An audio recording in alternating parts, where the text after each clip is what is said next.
So sitting in on our cushion, what we're going to do, if we choose to sit on the cushion, like I said, the chair is probably the easiest way to sit and meditate, and it's perfectly okay.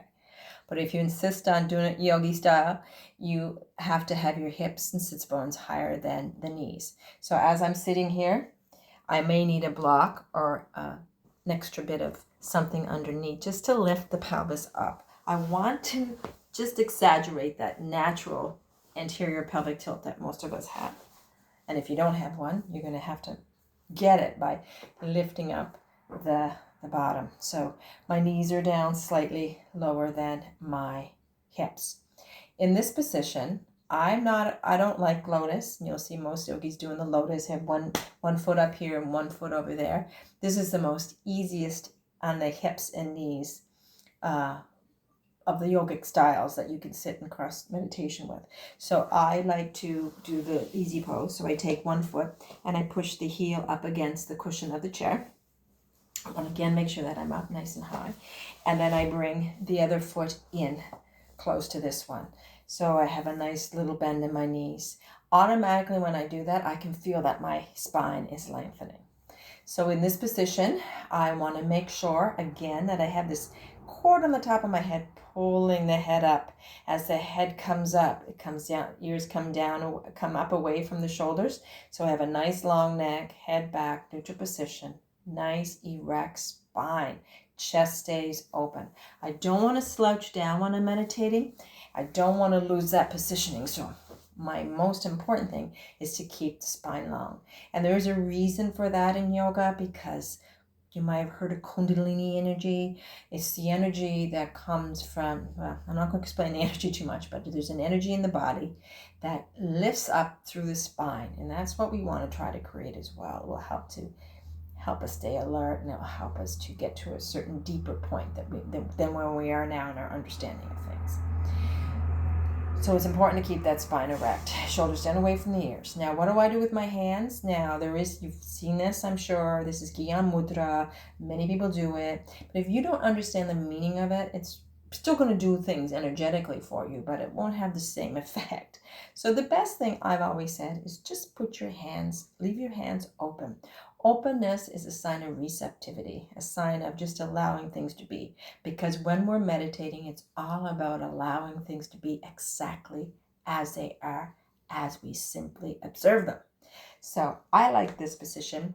Yogananda said I think it was Yogananda that wanted to place the hands right in that little crux between the groin and the lower pelvis. So you see right there on the inside of the hips. Or you can place them here, wherever you feel comfortable. Keep your elbows nice and relaxed. Again, chest stays open. Most important thing, spine stays long. You can have that cord pulling your head up.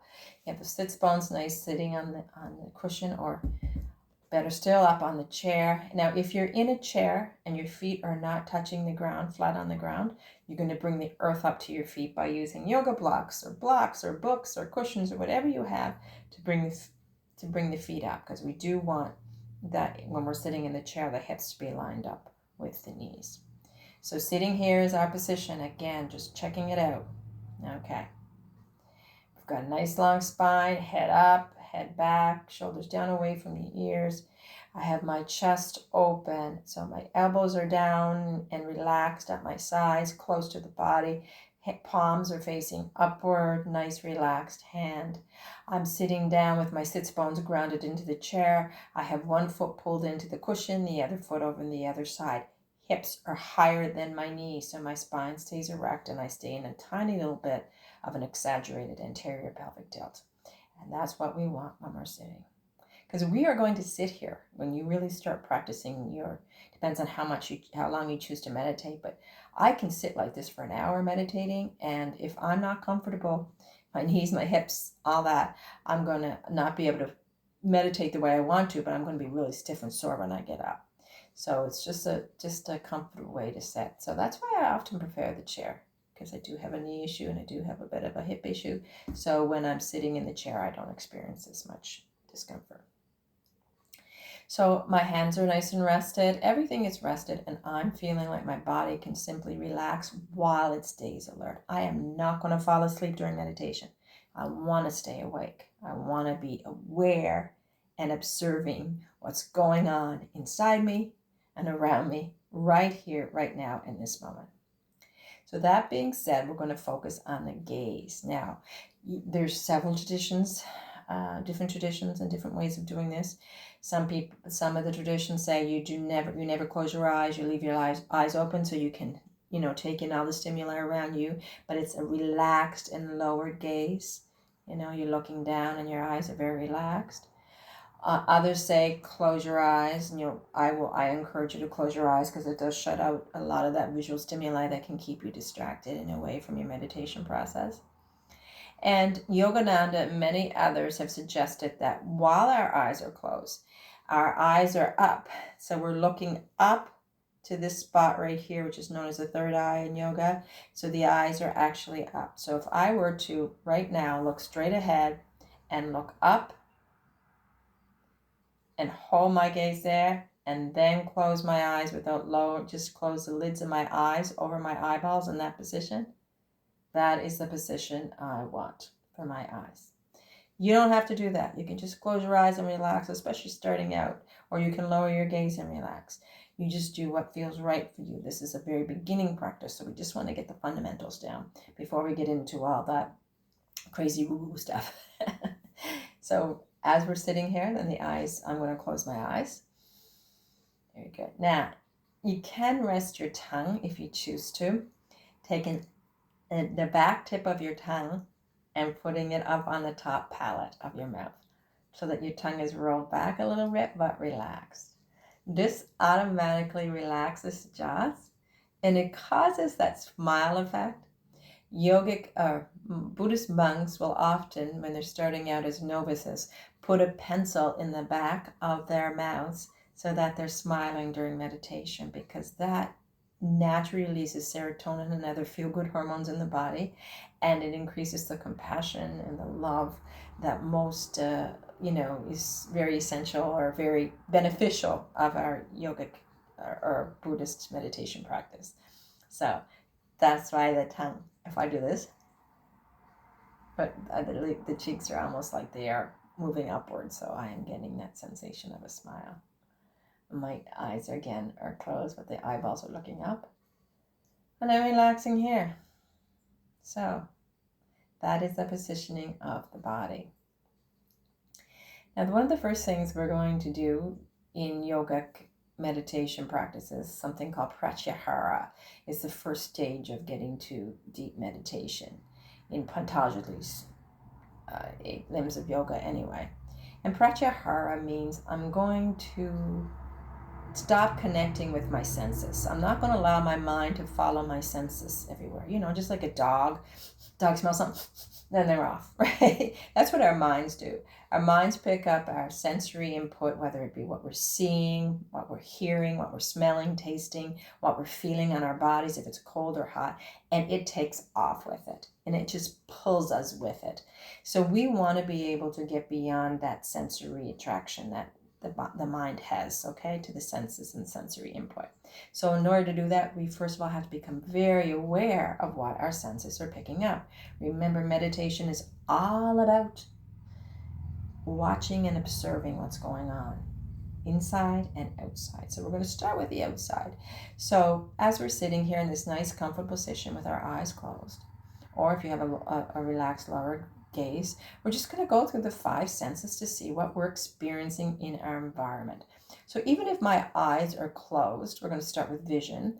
I may be picking up things in my visual field as my eyes are closed. I see darkness. Maybe I see some shadows or some colors or some movement or whatever I'm seeing. I'm just going to notice. I'm not going to comment on it.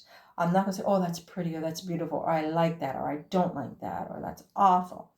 I'm not going to allow my mind to take me on a story with what I'm picking up. Oh, that reminds me of when I was 10 and I seen that, or anything like that. We're just going to be aware. Be aware of the mind's tendency to do that, and just watch the mind do that. And simply say, when you see your mind coming in to make judgments and story and and all that stuff, and it will constantly do that. I don't care if you've been practicing meditation for 50 years. The mind is still going to do that. So all we're going to do is notice that the mind is doing that and simply say thinking. Instead of saying what, getting caught up in what the mind is thinking about and what the mind is saying and how the mind is responding to the sensory input that we're picking up, we're just going to say thinking. There's the mind thinking. It's like you're watching your mind thinking and you're just pointing it out. Thinking. It's thinking. It's just thinking. Okay? We're not going to stop the thinking, not going to resist the thinking. We're just going to notice it and kind of group all thoughts, so we're not differentiating those thoughts that we're thinking about, into one big group called thinking. You can imagine a cloud passing through your mind, and then you just say, oh, the mind's thinking, and we're just going to, gently guide whatever it's thinking about and put it in that cloud as it passes by. Okay? That's all we're doing. Not owning the thought, not differentiating the thinking, not following the thinking, and not building story around the thinking. Just thinking. So as you're sitting here in our sensory input part of this practice, noticing what the senses are picking up, the mind might come in and judge it or say something about it, and all you're going to do when you notice that is thinking.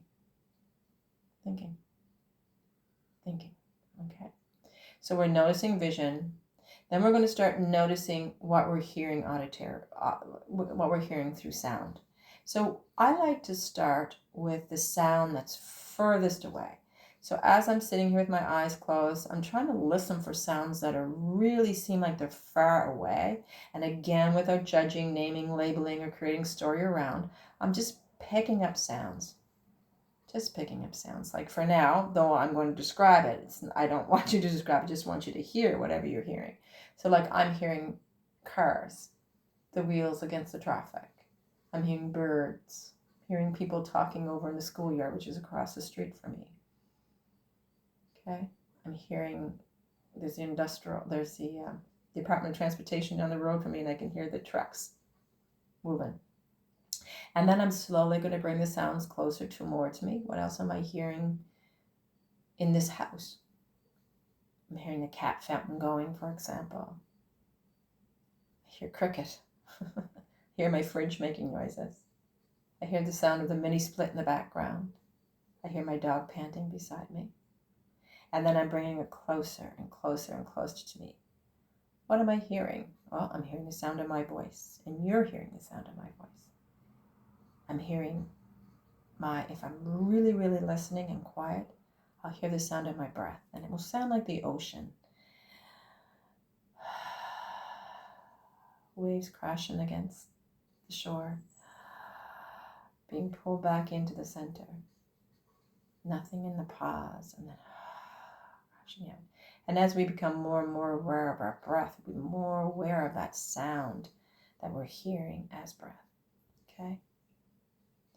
So we focus on the sounds we're hearing. Again, without judging the sounds, without labeling the sounds, without creating story around the sounds, just noticing, just noticing, just noticing.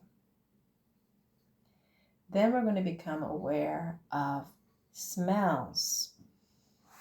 And again, I'm labeling and naming just simply to give you the idea of what's going on. So I'm smelling candles burning. I'm smelling my dog. I'm smelling the shampoo off my hair. So I'm smelling different things in my environment, okay? And then I'm going to taste. Is there anything left over on my mouth? Am I tasting anything? I'm still tasting the tacos I had for lunch. I'm tasting the orange I just ate after lunch. Just tasting. And then what am I feeling sensation-wise? And this is really a good one for getting us back into the body. What am I feeling on my skin? I could feel the room temperature against my skin. If I have clothes on, I can feel the feeling of the cloth against my skin. The pressure of the cushion underneath me as I sit on it. Where my feet are, what are they pressing against? So I'm having the sensation of touch, and I'm aware of that.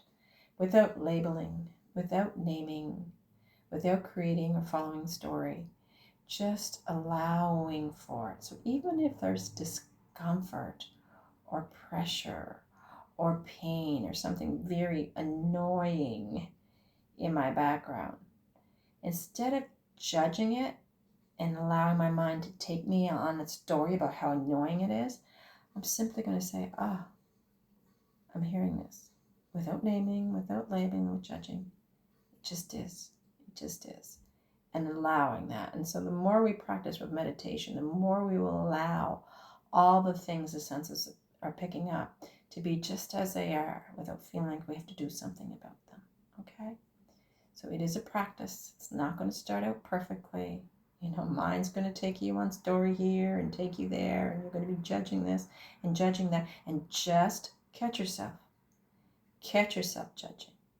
Catch yourself following mind into a story, and simply say, thinking, thinking, thinking. Imagine that cloud up in your head, collecting all these thoughts and stories the mind is creating around the sensation you're experiencing. Thinking, thinking, thinking. And the whole while, I'm moving my hands right now in explanation, but the whole while we're just sitting here quietly. The body is still. The body isn't moving around or squirming around.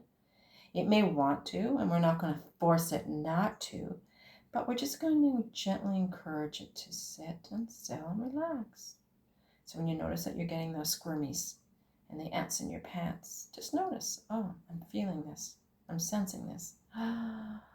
Relax. Just relax into it. Relax into it. And relax into it. Now from the outside senses, we're going to start coming into the body. And the one thing that brings us into the body more than anything else is breath. So if we can, just like we observed all the sensory input that we were feeling, what about if we observed our breath? We're going to observe the breath. Now, I like to teach diaphragmatic breathing, but we're not going to practice a controlled breath right now.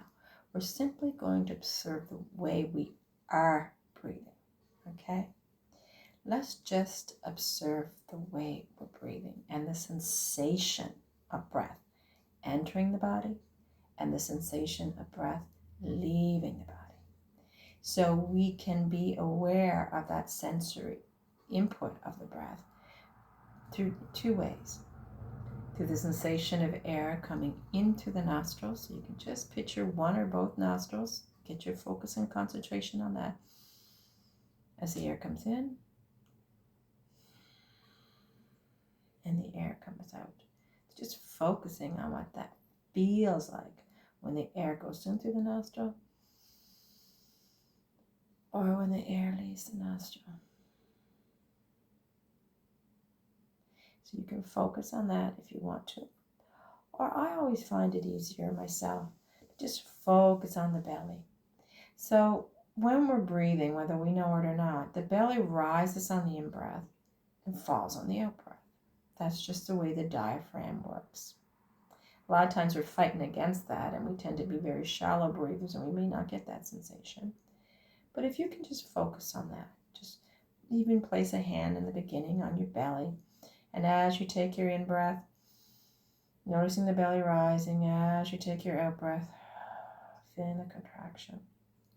But if that is too much for you, if diaphragmatic breathing is something that you feel you're not doing right and you're focused on how you're not breathing right and that's taking you away from this practice, go back to the nose and just feel the air going in through the nostril and out through the nostril.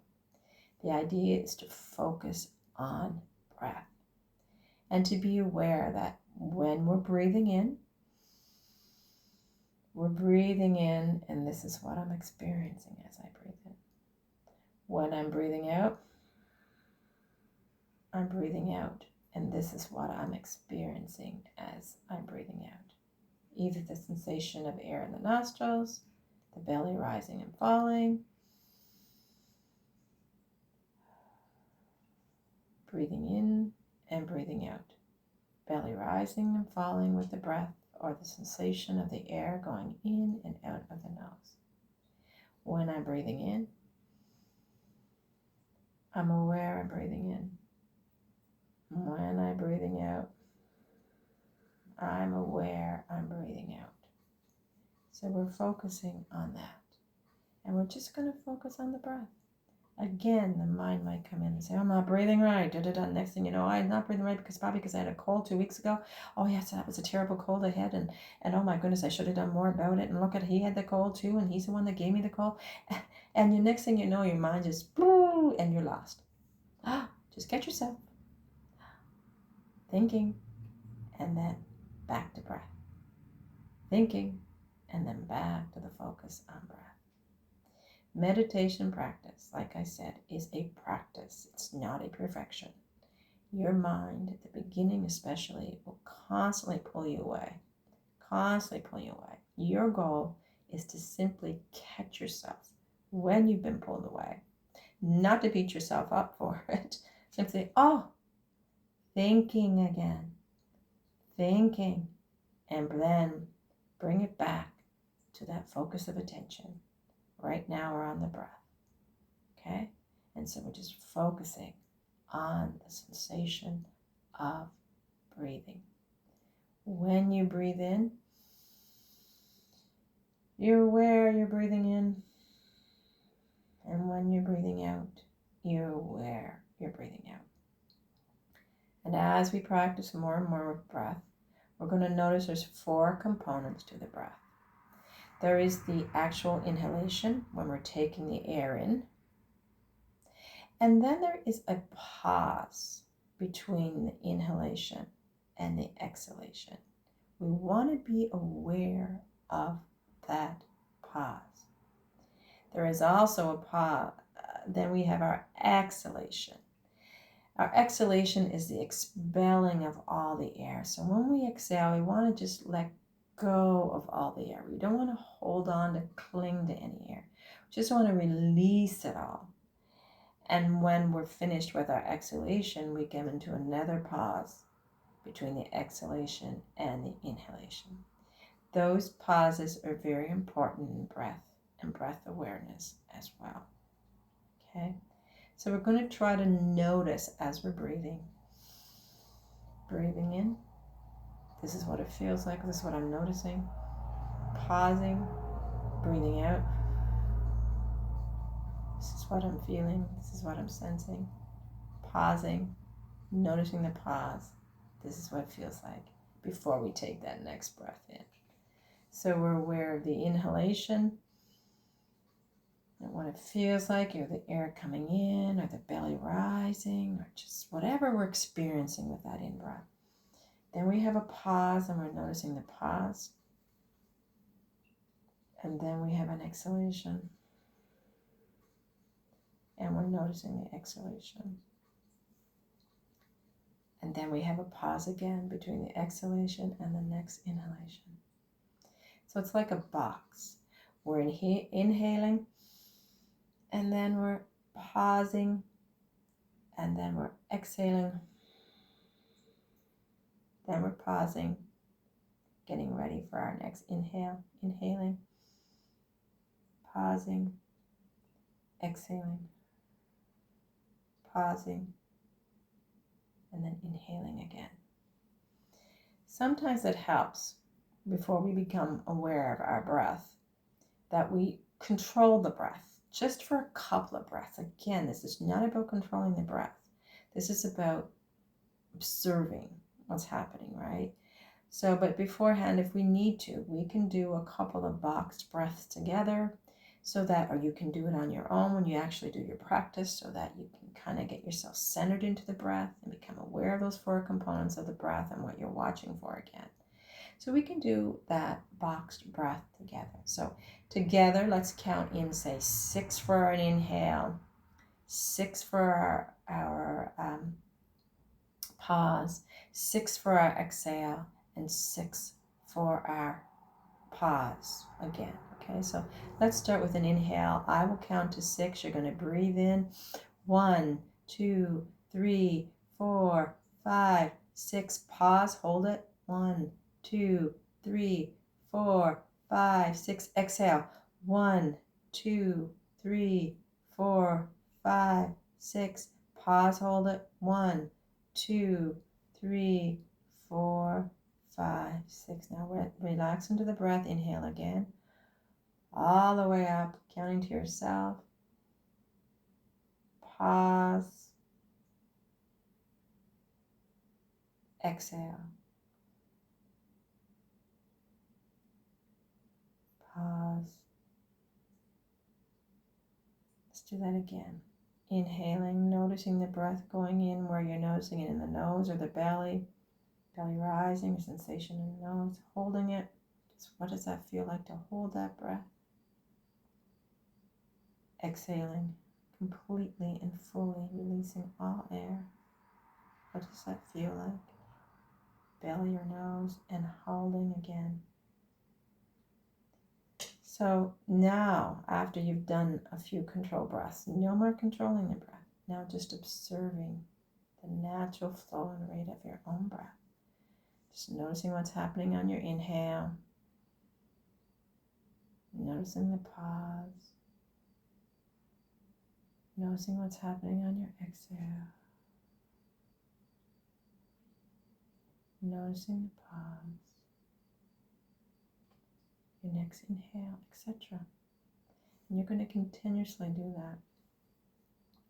And as you're watching the breath, and as you're flowing with the breath, and as you're observing the breath, you're going to be hearing the breath eventually. So you can include, if you care to, include that sensation of sound into the sound of the breath. Again, like an ocean wave. And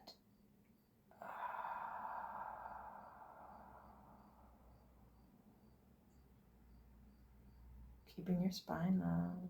Inhaling again when you're ready. Just noticing the inhale.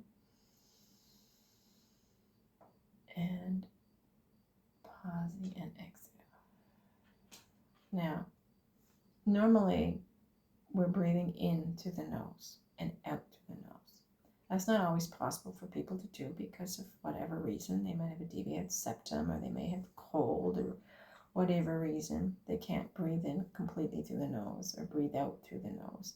So if you can breathe in and out through the nose, if that's too difficult, try to at least breathe in through the nose and out through the mouth. Or if that's not possible, you can breathe in and out through the nose and the mouth. But just be mindful that the nose, we want to include the nose in this process for sure, okay?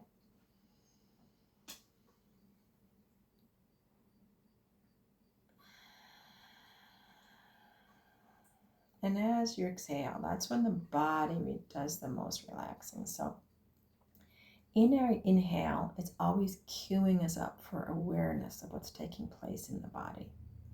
And on our exhales, we feel a letting go and a releasing of tension, so the body automatically relaxes. It's awareness of what's going on our inhales, pause, and exhaling, relaxing and releasing. The pause. Inhaling with awareness, pausing, exhaling, releasing and relaxing. And so with every exhale, the body becomes more and more relaxed. With every inhale, the mind becomes more and more aware of what the body is experiencing.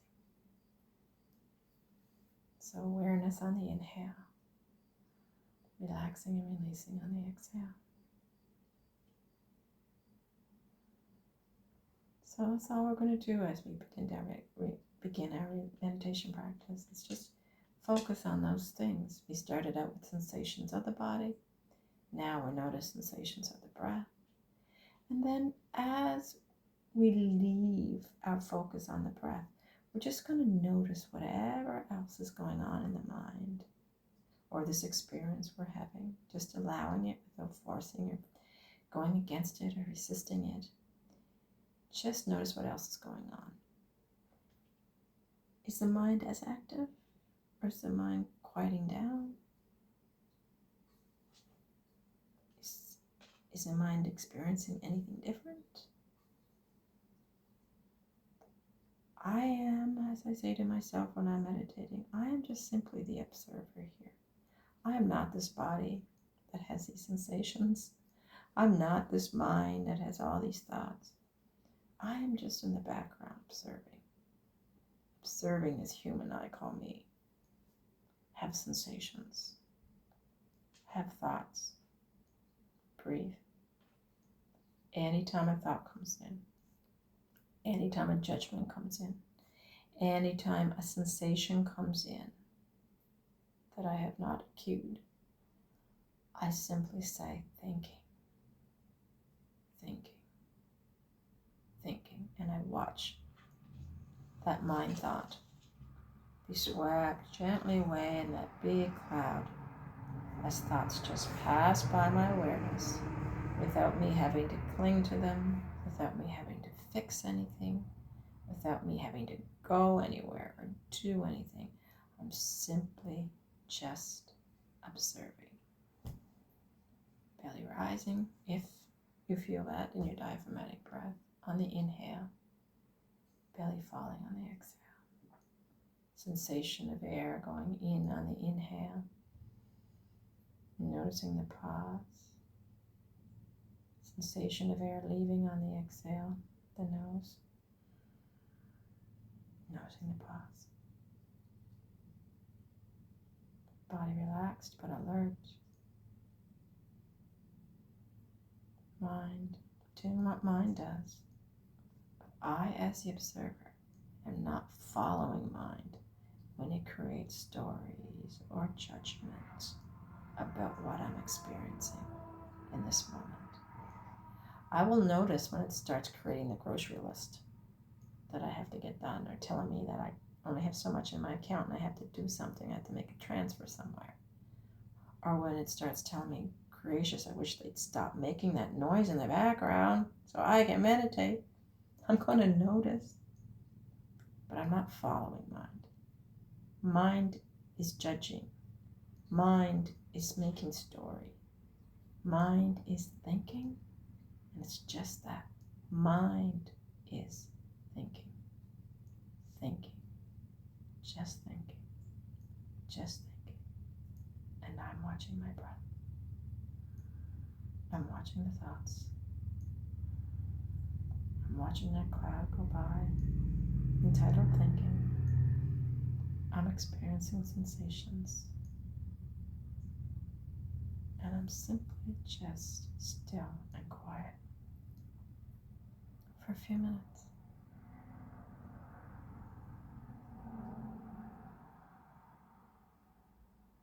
And when you're ready, and whenever you're ready, maybe 5 minutes, maybe 10 minutes, maybe you sat comfortably there for 15 to 20 minutes, or maybe you sat for an hour. Whatever you feel like you need at the time. When you've done it, you can slowly and gradually open your eyes or lift your gaze. I always encourage my students to wiggle their toes and their fingers and their shoulders just to bring you back into the moment and to get a grip of where you are in time and space. And gradually make that reintroduction back into the present moment you're in, into the reality of the life that's going on around you. Big breath. And this is what I like to do too, is I take a big breath, lift my arms up after I meditate, and I look up. I'm stretching the iliopsoas muscle, which often gets cramped up in stress and resistance. And I'm looking up and I'm saying yes, yes, yes to whatever life has to give me. And on the exhale, bring the arms down. Thank you, thank you, thank you. Because this willingness to accept life for what it is and the gratitude that we have for this life experience are two things that not just help us with our meditation practice, but they help us to live healthy and fulfilling lives. So I'm hoping this helped. Excuse the terrible videography. I will get a hang of this. But I just wanted to put that out there for those of you who have asked me how to meditate and are looking to start meditating at the very beginning stages. So I want you to have this. Hope it helps. I have lots of guided meditations on this page too, so you can just sit down and listen and go along with the guided, or you can begin as of this moment to make yourself a meditator, to sit down for 5, 10, 15, 20 minutes a day, twice a day if possible, and just still yourself so that you can start to realize that you are not your body, not your mind, but the observer of it. It will really make a difference in your life experience. Thank you so much for joining me. May you have a wonderful and blessed day. Namaste.